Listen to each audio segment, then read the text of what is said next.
Se ne era scappato, Se ne è scappato con la mamma. Appena è arrivata la roba. Ma che tiene questa roba? L'incantesimo? No, Don Michele, non tiene niente. Non ha da tenere niente. No.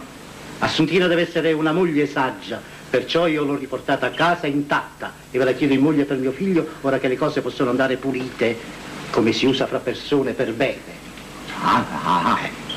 Adesso me la chiedete di sposo per vostro figlio. Ma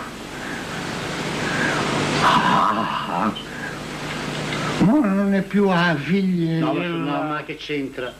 Oramai la signora è morta, non se ne parla più. Povera femmina, non sia povera innanzi a Dio. Ha fatto quella brutta morte. No, non è morta, è viva. È viva. È viva. Eccola là. Eccola, è viva.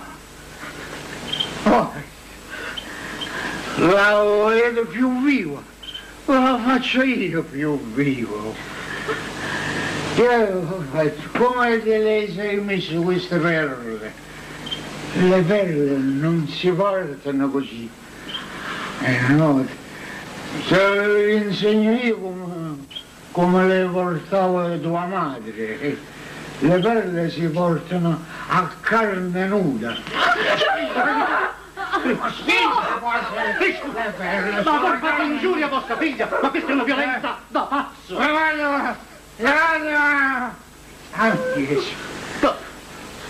la voglio preparare io, la figlia sua.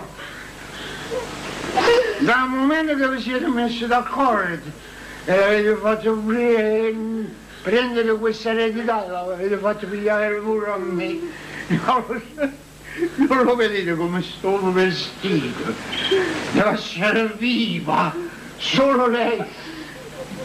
Quando ve lo dici io era morta, ma no, il morto sono io. E non dovete piangere, dovete ridere. È morto un imbecille, è morto un cornuto. Prima! No, o champagne, dobbiamo vedere, dovete ridere! Forte! Forte!